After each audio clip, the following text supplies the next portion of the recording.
अच्छा, आज हम बात करते हैं किसकी?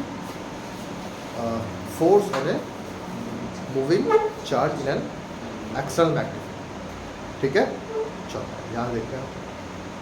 अच्छा आप ये बताओ, मैं टॉपिक बना लेता हूँ। Force on a moving charge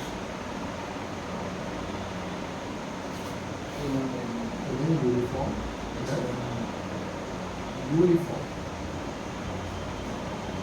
magnetic field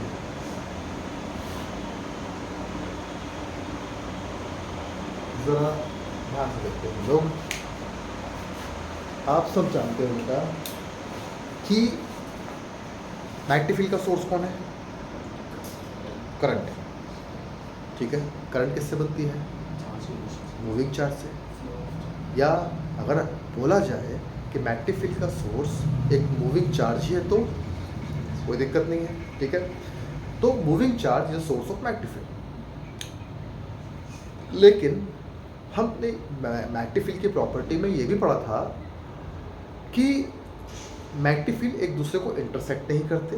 magnetic field lines एक दूसरे को ट्रांसवर्सली रिपेल भी करते हैं। ये सब हम जानते हैं मैग्नेटिक फील्ड की प्रॉपर्टी में। अब आप ये सोचो, एक मैग्नेटिक फील्ड को अगर दूसरा मैग्नेटिक फील्ड काटने वाला हो तो या तो ये उससे दूर भागेगा या ये उसे दूर भगाएगा। कंसेप्ट समझते हो नहीं समझते हो? ठीक है, अब ये मैग्नेटिक फील्ड फैला हुआ है। मान लो यहाँ मैग्नेटिक फील्ड फैला हुआ है, एक चार्ज भागता हुआ आया स्पीड में, तो उसके आसपास क्या फैला हुआ है? Magnetic field. यहाँ मैग्नेटिक फील्ड है, बिल्कुल हमने माना यहाँ मैग्नेटिक फील्ड है। वो चार्ज भागता हुआ उस मैग्नेटिक फील्ड में एंटर करने की कोशिश किया, एंटर करा उसने।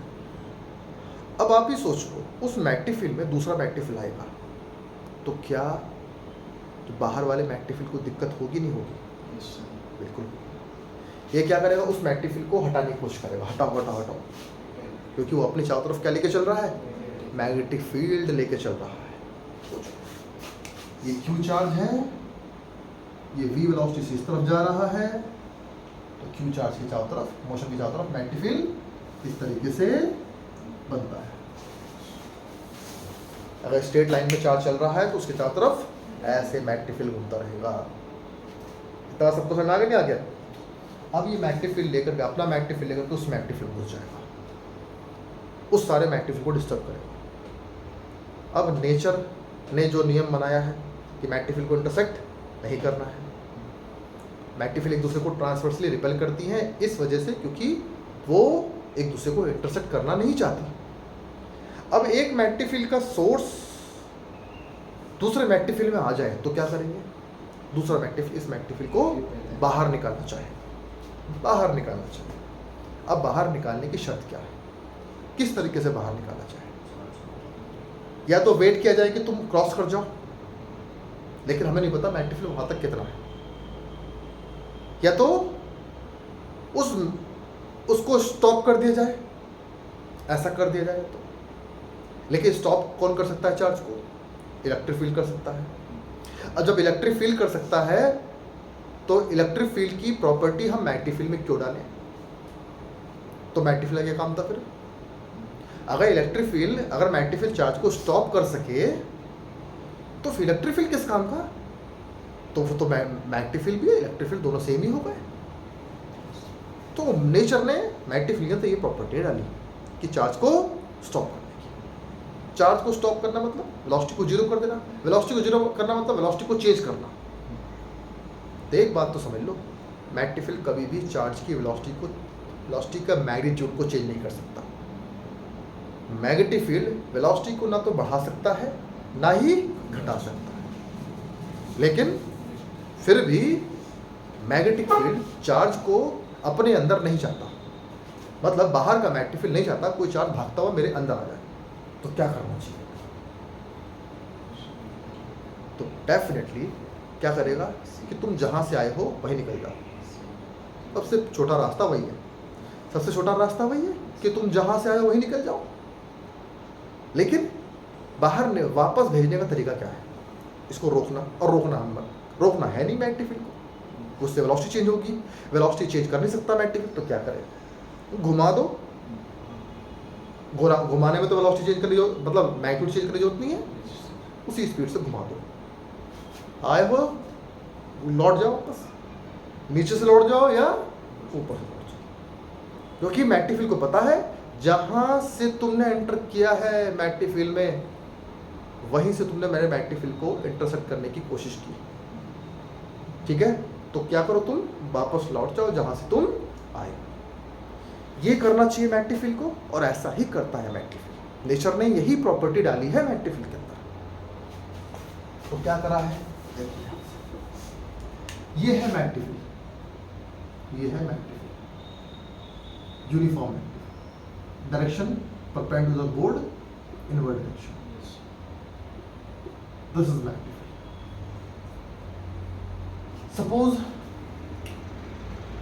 this is a charge, Q charge, and this charge is entering in the magnetic field with a velocity v.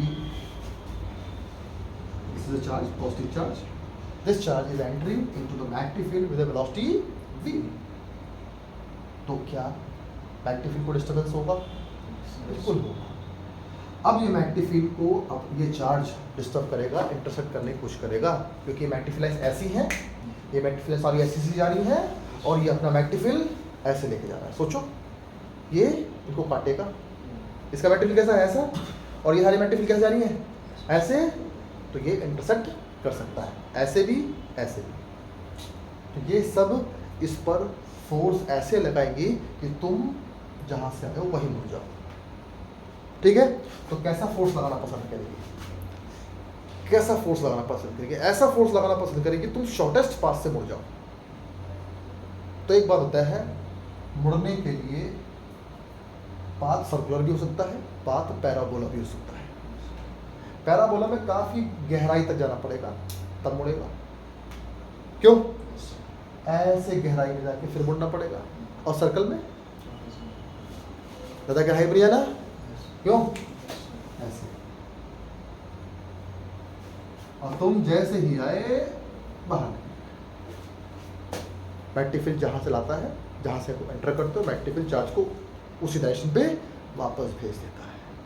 तो क्या करना चाहिए मैग्नेटिक फील्ड को? मैग्नेटिक फील्ड को फोर्स लगाना चाहिए। अब ये फोर्स किस डायरेक्शन पर लगता है? देखो, उसकी डायरेक्शन निकालने के लिए फ्लेमिंग्स का लेफ्ट हैंड रूल यूज करते हैं हम लोग। फ्लेमिंग्स का लेफ्ट हैंड, FBI याद रखो, FBI, FBI आता है, CBI से FBI। ठीक, F मतलब force, B for magnetic field, I for ऊपर से स्टार्ट करना, FBI, नीचे आया FBI, force magnetic field current. सबसे पहले हमेशा मैग्नेटिक फील्ड को सेट करो, सबसे पहले मैग्नेटिक फील्ड को सेट करो। मैग्नेटिक फील्ड किस तरफ है? बोर्ड के। अभी इस टाइम पे चार्ज किधर जा रहा है? जिस तरफ पॉजिटिव चार्ज आता है उसी तरफ हम डायरेक्शन ऑफ करंट मानते हैं। तो पॉजिटिव चार्ज इधर जा रहा है तो डायरेक्शन ऑफ करंट, तो फोर्स किस तरफ लगा इस पे?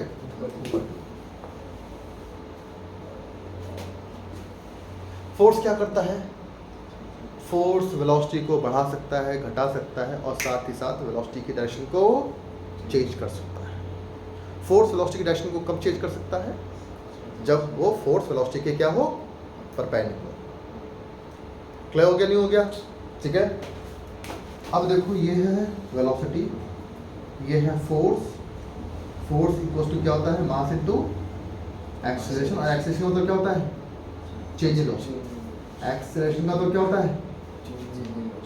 तो मतलब फोर्स चाहता है इस मास की वेलोसिटी चेंज हो।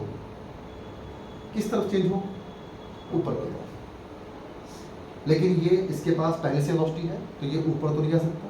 ये क्या करेगा? रिजल्टेंट की तरफ जाएगा। डेल्टा भी ऊपर की तरफ है, तो ये इस तरफ जाएगा। ठीक है, अब वेलोसिटी किस तरफ हो गई? ऊपर की तरफ। समझ गया? अब फिर से बताओ, वेलोसिटी उस तरफ, फोर्स मैग्नेटिक फील्ड अंदर, वेलोसिटी उस तरफ, फोर्स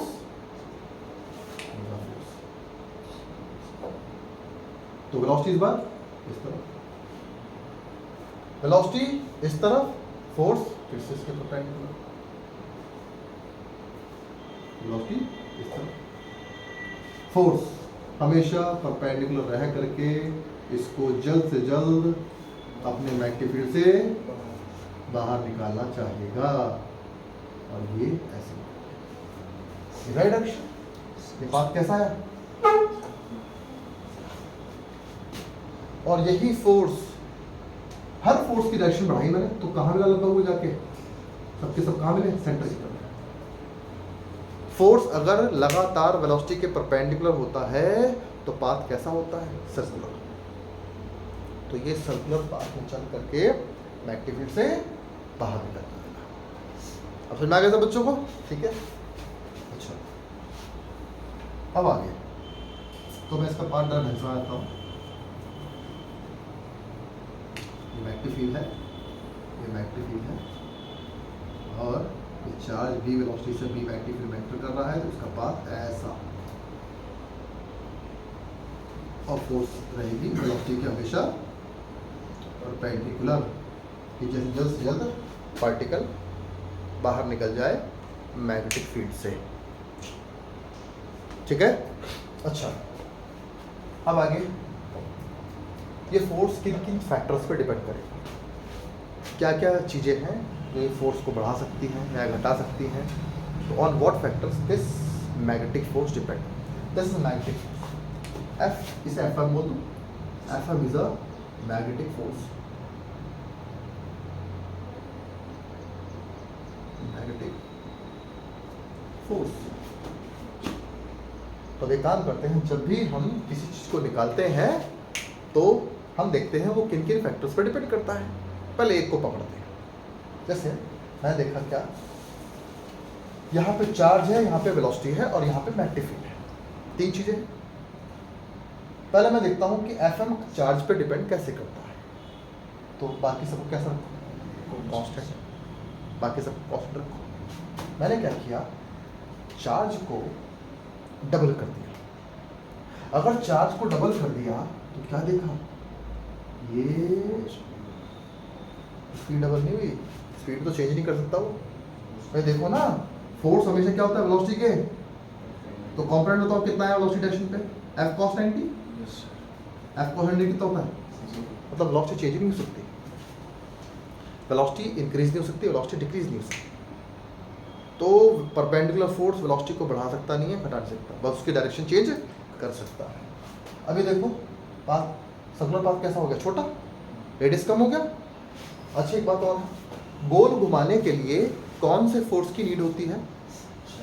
सेंट्रीपिटल फोर्स। मतलब यहाँ पे मैग्नेटिक फोर्स प्रोवाइड करेगा सेंट्रीपिटल। सेंट्रीपिटल क्या घुमाने का काम आता है? तो magnetic force will give centripetal force. Centripetal force का फॉर्मूला क्या होता है? mv square upon. अब आप ही बताओ, रेडियस अगर कम हो जाए तो फोर्स बढ़ जाए। रेडियस कम हो गया, रेडियस कम हो गया, क्यों रेडियस कम हुआ? मैंने चार्ज को बढ़ा दिया, तो मतलब मेरा action is proportional to charge. Charge को बढ़ाने से पहले चार्ज पर ये यहाँ था, चार्ज को इंक्रीज करने पर ये इस पाथ पे आ गया, छोटे रेडियस पे आ गया। तो अभी क्या समझ में आया कि रेडियस कम यानी फोर्स ज़्यादा, मैग्नेटिक फोर्स तो सेंट्रीपिटल फोर्स है, यहाँ पे तो घुमाने का काम आ रहा है, और ये फोर्स बढ़ा क्योंकि चार्ज बढ़ा है आपको। पहला कंसेप्ट क्लियर हो गया। इसका मतलब जितना हैवी चार्ज मैग्नेटिक फील्ड में जाएगा उस पर सेंट्रीपिटल फोर्स यानी उस पर मैग्नेटिक फोर्स उतना ही ज़्यादा लगेगा, क्योंकि हैवी चार्ज मतलब ज़्यादा चार्ज, और ज़्यादा चार्ज वी वेलोसिटी जाएगा तो ज़्यादा मैग्नेटिक फील्ड बनाएगा, और ज़्यादा मैग्नेटिक फील्ड से इस मैग्नेटिक फील्ड को और भी दिक्कत होगी, तो वो उसको और जल्दी चाहेगा मुड़ जाए। तो बड़े रेडियस से मुड़ना चाहेगा कि छोटी रेडियस से? छोटे रेडियस से मुड़ना चाहेगा, क्योंकि उसका मैग्नेटिक फील्ड स्ट्रॉन्ग है और वो बाहर के मैग्नेटिक फील्ड को और ज़्यादा परेशान कर सकता है, वीक कर सकता है। ऐसा कर सकते हैं, हो गया। अब हम अगली बार क्यू को नहीं चेंज कर रहे हैं, पी को नहीं चेंज कर रहे हैं। चेंज किसको करेंगे? हम चेंज करेंगे पी। अब चार्ज को मैंने 10 की स्पीड से थ्रो किया, तो चार्ज इस रास्ते से आया, मानो हमने 20 की वेलोसिटी से थ्रो किया उसी चार्ज को, सेम मैग्नेटिक फील्ड इस रास्ते से आया, छोटे रेडियस से आया, राइट, यानी वेलोसिटी बढ़ाने से भी सेंट्रीपिटल फोर्स यानी मैग्नेटिक फोर्स बढ़ जाता है, यानी प्रोपोर्शनल टू वेलोसिटी। क्लियर? अब अगली बार किसकी चेंज करने की है? Magnetic field. Charge same, velocity same. पहला मैग्नेटिक फील्ड 1 टेस्ला का था, पाथ ऐसा था, दूसरा 2 टेस्ला का ले आया, पाथ ये हो गया। मतलब बाहर का मैग्नेटिक फील्ड भी अगर स्ट्रॉन्ग होगा तब भी वो चाहेगा चार्ज छोटे रेडियस में से निकल जाए, तो बाहर के मैग्नेटिक फील्ड के भी प्रोपोर्शनल होता है मैग्नेटिक फोर्स। क्लियर हो गया सब बच्चों को? बात क्लियर हुआ? तो फोर्स का फॉर्मूला क्या हुआ? F is equal to Q V, एक फैक्टर पर डिपेंड करता है, क्यू वी भी बहुत कर दो तब भी फोर्स डिपेंड करता है उस पर। बताओ कौन सा फैक्टर है, जानते हो?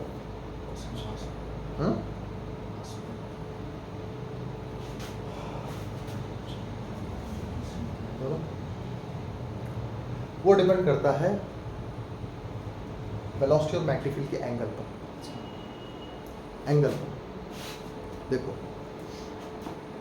अभी सोचो, ये मैग्नेटिक फील्ड जा रहा है, मैग्नेटिक फील्ड जा रहा है, चलो इधर मैग्नेटिक फील्ड इधर जा रहा है, समझो मैग्नेटिक फील्ड इधर जा रहा है, चार्ज उधर जा रहा है, तो चार्ज की वजह से मैग्नेटिक फील्ड कैसा बनेगा? ऐसा, ये सारे मैग्नेटिक फील्ड को डिस्टर्ब करेगा, इधर जाने वाले मैग्नेटिक फील्ड को काटेगा ऐसे करके।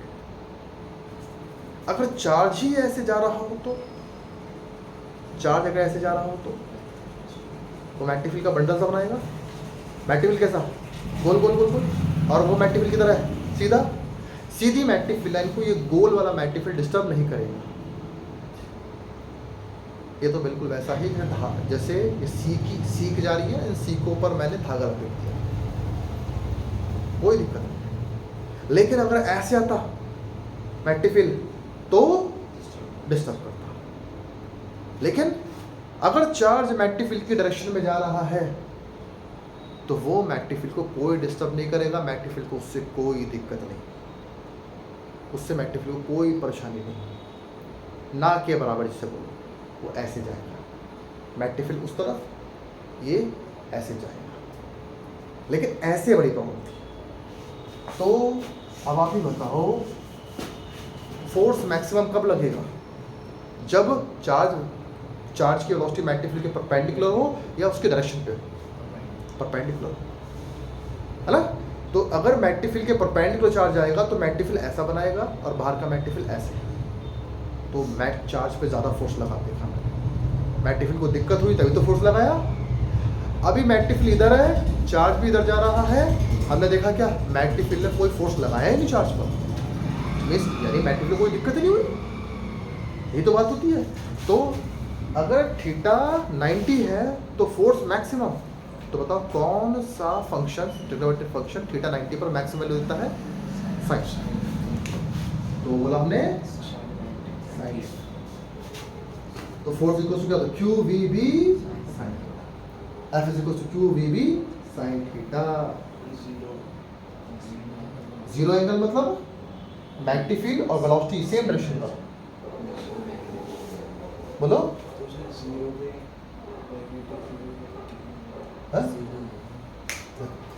चार्ज भी अगर इसी डायरेक्शन पे चला जाए, चार्ज अगर इसी डायरेक्शन पे जाए तो मैग्नेटिक फील्ड कैसा बनाएगा? ऐसा।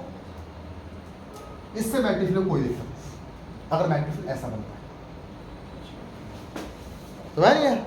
अगर चार्ज इस डायरेक्शन पे जाता है जिस तरफ मैग्नेटिक फील्ड डायरेक्शन, या चार्ज आ जाए opposite direction of magnetic field. Charge अगर मैग्नेटिक फील्ड के डायरेक्शन पे या मैग्नेटिक फील्ड, तो मैग्नेटिक फील्ड के पैरेलल अगर चार्ज जाएगा तो मैग्नेटिक फील्ड को इससे कोई प्रॉब्लम नहीं है, मैग्नेटिक फील्ड फोर्स नहीं लगाएगा। ठीक है। तो एक मैग्नेटिक फील्ड में चार्ज अगर v वेलोसिटी से एंटर करता है थीटा एंगल से, तो उस पर कितना हो सकता है? Q V B sine theta. Clear हो गया? ठीक है। अच्छा, अब Q V B sine theta force direction निकालने के लिए हम लोग फ्लेमिंग्स लेफ्ट हैंडर का यूज करते हैं। So to find direction of force,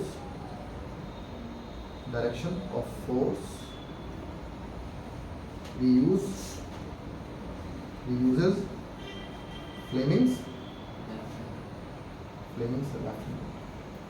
याद रखना बेटा, फ्लेमिंग्स लेफ्ट हैंड रूल किस काम आता है? फोर्स की डायरेक्शन निकालने के लिए फ्लेमिंग्स लेफ्ट हैंड रूल का यूज़ करते हैं। फ्लेमिंग्स राइट हैंड रूल भी आता है, वो अभी नहीं पढ़ना है, वो इलेक्ट्रोड इंडक्शन में पढ़ेंगे। तो इसका सबको समझ में आ गया, ठीक है। फ्लेमिंग्स राइट हैंड रूल, ठीक है। करंट डायरेक्शन निकालेंगे। अभी आगे जरा देखो, एक बात और, फोर्स कैसी क्वांटिटी है? जो हमने सोचा वो तो हमने बता दिया। अब आगे हम जरा अपने वेक्टर के रूल यूज करते हैं। फोर्स कैसी क्वांटिटी है? वेक्टर। एक वेक्टर क्वांटिटी को अगर दो वेक्टर क्वांटिटी से बनाना है तो उनके बीच में क्या करना पड़ेगा?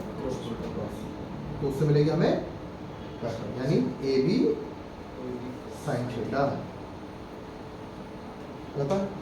लेकिन दो वेक्टर से जो तीसरा वेक्टर मिलेगा, यानी ये खुद परपेंडिकुलर होगा ए और यही तो हमारा वेक्टर का नियम बोलता है। इसका मतलब वेलोसिटी और मैग्नेटिक फील्ड के बीच में क्या होगा? Cross product. वेलोसिटी और मैग्नेटिक फील्ड दोनों कैसे होने चाहिए एक दूसरे पर? परपेंडिकुलर। और इन दोनों से मिलने वाला फोर्स भी रहेगा perpendicular to the velocity and magnetic. क्या बात सबको समझ आ गया? तो ये जो फोर्स आएगा, ये फोर्स वेलोसिटी के परपेंडिकुलर होगा और मैग्नेटिक फील्ड के परपेंडिकुलर होगा। Force will be perpendicular to velocity and magnetic. ये बात याद रखना।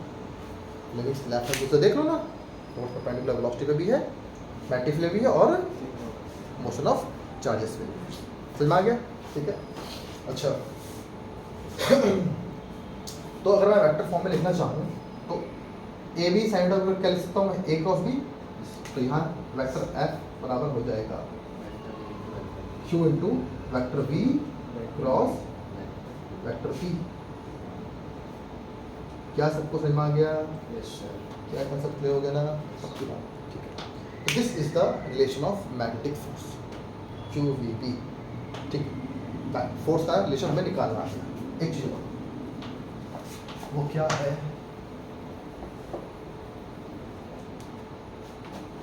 अब आप बताओगे मुझे, ये है मैग्नेटिक फील्ड क्यू चार्ज पर, ये वी वेलोसिटी से है, क्यू चार्ज फोर्स किस तरह रहेगा? ऊपर की तरफ। ये ऐसा मोशन करेगा। अगर चार्ज हमारा नेगेटिव का हो तो, चार्ज हमारा नेगेटिव का हो तो नेगेटिव चार्ज जिस तरफ जाता है, हमने करंट इलेक्ट्रिसिटी पढ़ा हुआ है, नेगेटिव चार्ज जिस तरफ जाता है करंट उसके अपोजिट होती है। पहले मैग्नेटिक फील्ड, ये वाला करंट, तो क्या करूँ इसको? दिखता है ये है मैग्नेटिक फील्ड, तो करंट किधर लूँ मैं? इधर के इधर।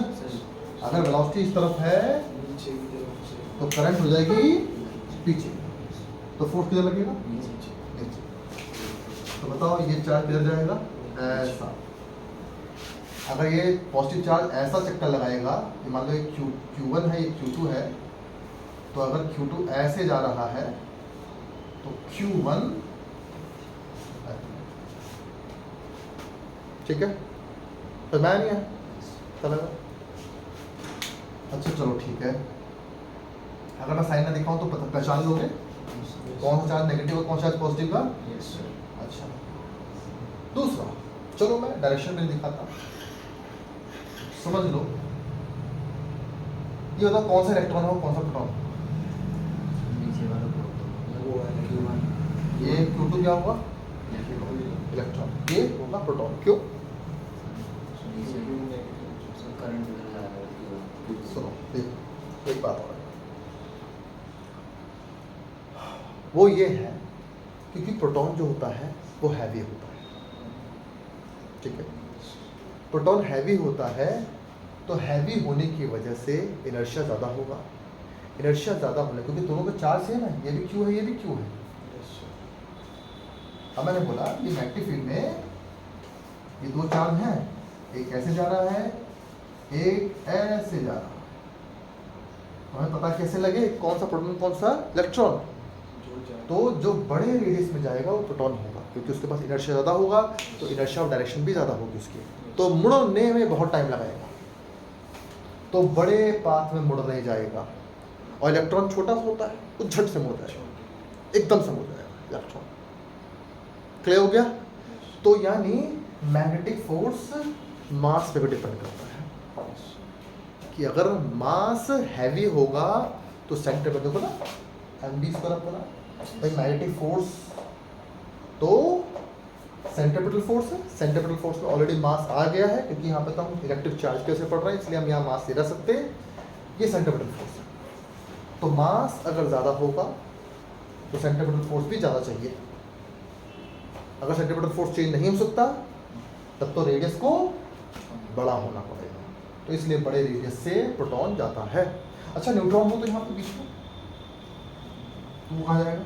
न्यूट्रॉन, न्यूट्रॉन कहाँ जाएगा? है? अरे ना, कोई न्यूट्रॉन पे चार्ज 0 है, फोर्स लगेगा ही नहीं, वो सीधा निकल जाएगा, उसमें कोई फर्क नहीं। तो बिल्कुल भी दिमाग से सोचते हैं, तो समझ नहीं है ना? एक टॉपिक और देखो छोटा सा हिस्से में, क्योंकि काम आने वाला है वो भी। ये कंसेप्ट क्लियर हो गया?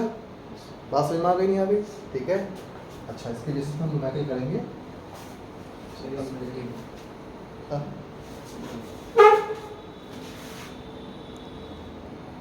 बड़ा मास मतलब ज़्यादा इनर्शिया, तो इसलिए अंदर तक जा पाया। इलेक्ट्रॉन का बहुत कम मास था, इससे थोड़ा कम अंदर जा पाया, एकदम से बाहर निकाल दिया। मैग्नेटिक तो चाहता ही नहीं वो घुसे अंदर, वो तुरंत ही बाहर जाता है, लेकिन इनर्शिया की वजह से क्या कर सकता है? ठीक है। अच्छा एक बात और, ये कंसेप्ट समझ में आ गया नहीं आ गया? ठीक है। अब जरा ध्यान से लास्ट में छोटा टॉपिक है, इसी में इसको देख लो, फिर तुम्हारा ये काम करो। अभी आप सोचो, सोचो बेटा, ये है मैग्नेटिक फील्ड, ये है मैग्नेटिक फील्ड, यूनिफॉर्म मैग्नेटिक। मैंने वेलोसिटी को परपेंडिकुलर ना प्रोजेक्ट करके किसी एंगल से प्रोजेक्ट किया। अब बताओ कैसा करेगा? क्या ये गोल घूमेगा या नहीं घूमेगा, या सीधा निकल जाएगा? ये मैग्नेटिक फील्ड, फोर्स कितना लगेगा? F is equal to Q V B sine theta. Angle है, एंगल है, फोर्स लगेगा। थीटा है, थीटा तो है, ये देखो ये मैग्नेटिक फील्ड इधर, थीटा है, फोर्स लगेगा। अब बात ये आती है कि तो फोर्स लगेगा तो करेगा क्या? है? अरे अच्छा नहीं, देखो क्या करेगा, देखो ये वेलोसिटी के कंपोनेंट कर दूंगा, वेलोसिटी के कंपोनेंट कर दूंगा, यानी आपने पढ़ी चीजें मैग्नेटिक फील्ड है, वेलोसिटी का कंपोनेंट करो, एक कंपोनेंट आएगा मैग्नेटिक फील्ड, क्या लो उस कंपोनेंट का नाम क्या होगा? v। एक कंपोनेंट जाएगा मैग्नेटिक फील्ड के परपेंडिकुलर, वो होगा, बताओ गोल कौन घुमाता है? गोल कौन घुमाएगा? Perpendicular velocity, v sin theta को बोलता हूँ v परपेंडिकुलर, और जो v पैरेलल है मैग्नेटिक फील्ड के वो है v cos थीटा। पार्टिकल गोल जब घूमता है मैग्नेटिक फील्ड में, यानी देखो मैंने आपको ये समझाया था, अगर मैंने एक चार्ज को मैग्नेटिक फील्ड में अगर प्रोजेक्ट किया है तो वो ऐसा जाएगा, लेकिन अगर इधर ही मैग्नेटिक फील्ड आ जाए तो बेचारा वो बाहर जाने के बजाय यहीं गोल घूमता रहेगा, उससे वहीं सीमित कर देगा मैग्नेटिक फील्ड कि भैया तू इधर उधर मत जा, एक काम कर, यहीं के मैग्नेटिक फील्ड को डिस्टर्ब करता है, आगे मत जाओ, यहीं पे क्या करते रहो, गोल गोल घूमते रहो। तो है इसमें ऐसा नहीं हो सकता, तो v cos थीटा क्या करेगा? है उसे भूल गए तो v cos थीटा तो ये तो होगा, है v sin थीटा क्या करेगा? घुमाएगा। v cos थीटा क्या करेगा?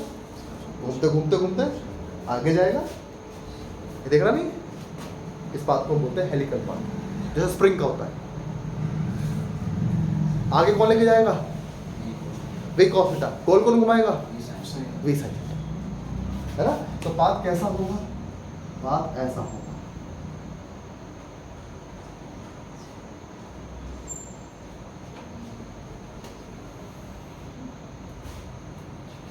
ये कैसा पाथ होगा?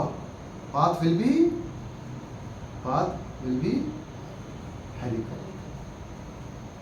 हेलिकल पाथ, दो वेलोसिटी होने की वजह से, ठीक है। और एक साइकिल में जो डिस्टेंस ट्रैवल होता है उसे बोलते हैं पिच। क्या बोलते हैं हम? पिच। क्लियर हो गया सब बच्चों को? ठीक है। अच्छा, तो पिच हम कैसे निकालेंगे? पिच तो पिच इज इक्वल टू होता है, पिच मतलब क्या है? डिस्टेंस। पिच बराबर होता है डिस्टेंस बराबर होता है वेलोसिटी इनटू टाइम। डिस्टेंस होता है वेलोसिटी इनटू टाइम। कितनी वेलोसिटी जा रहा है आगे? v cos थीटा से। अगर ये इसके पैरेलल है, v cos theta into t। बोलो अगर इसके पैरेलल होता तो फिर कुछ कौन सा तब का पैरेलल होता तो थीटा 0, फिर क्यों फोर्स लगाता? समझ गया? अब हमें t निकालना पड़ेगा। t निकालने के लिए टाइम कितना हो गया इसमें? कितना time?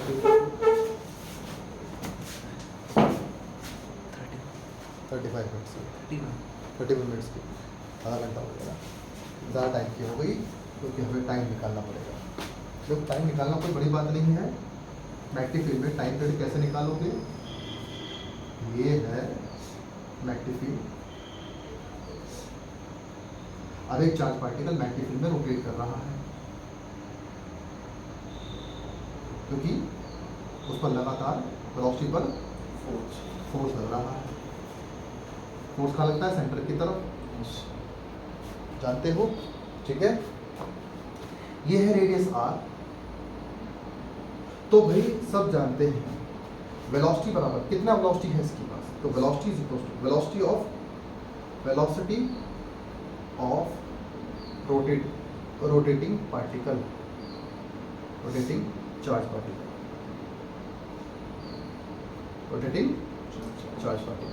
v is equal to distance upon time. एक साइकिल में लगा हुआ टाइम को हम t मानते हैं। भाई v इज इक्वल टू क्या? डिस्टेंस कितना हुआ? 2 pi r upon t। v is equal to 2 pi r upon t। Clear हो गया? हम जानते हैं सेंट्रीपिटल फोर्स बराबर हो गया मैग्नेटिक फोर्स को। सेंट्रीपिटल फोर्स कितना होता है? mv स्क्वायर अपॉन, ये m मास का चार्ज पार्टिकल है, इसमें चार्ज कितना है? q। तो mv स्क्वायर अपॉन r बराबर हो गया qv। ना थीटा 90 था शुरू में, theta is equal to 90 degree. ये v से v कैंसिल हो गया, तो v बराबर आ गया अपने पास q into b into r, क्यों भाई? अपॉन ठीक। क्या इन दोनों का यूज करके हम टाइम निकाल सकते हैं? ये टाइम मान लो, इस टाइम मान लो कि क्या हम टाइम निकाल सकते हैं? ये फर्स्ट और सेकंड का, तो b की जरूरत है यहाँ पे, तो क्या है? q b r अपॉन इसको 2 पाई r अपॉन r चार कैंसिल, तो t कितना है? t is equal to t यहाँ लिया 2 pi m by QB। Time पे डाल दिया। गोल घूमने में एक साइकिल में कितना टाइम लगता है? इतना। इसका रेडियस मैं मान लेता हूँ r, तो t वैसे r पे डिपेंड नहीं कर रहा है, टाइम पर कहाँ है? वेलोसिटी भी नहीं है ना, चार्ज मैग्नेटिक और मास पे डिपेंड करता है टाइम पे। उठा के रख दो, उठा के। तो पिच कितना है? v cos theta into 2 pi m upon this is pitch, this is pitch. Velocity भी निकाल सकते हो, Q B R upon r भी निकाल सकते हो इससे। तो रेडियस कितना होगा? r is equal to, radius कितना हुआ? r is equal to mv upon QB। ये रेडियस हुआ। वेलोसिटी कितनी हुई? QBR upon m। तो कितनी वेलोसिटी हुई? वेलोसिटी आप निकाल सकते हो। कितना रेडियस है? रेडियस आप निकाल सकते हो। तो पिच कितना हुआ इसका? पिच क्या होता है? एक साइकिल में कितना आगे बढ़े, एक साइकिल, तो उसे बोलते हैं पिच। पिच निकाल लिया आपने, v cos थीटा इनटू पाई m अपॉन q। आसान है, कोई मुश्किल नहीं है, ये आराम से हो जाए। ठीक है बेटा, तो आप लोग उसको पढ़ना और ये हमारा टॉपिक कंप्लीट है। ठीक है, चलो, थैंक यू वेरी मच।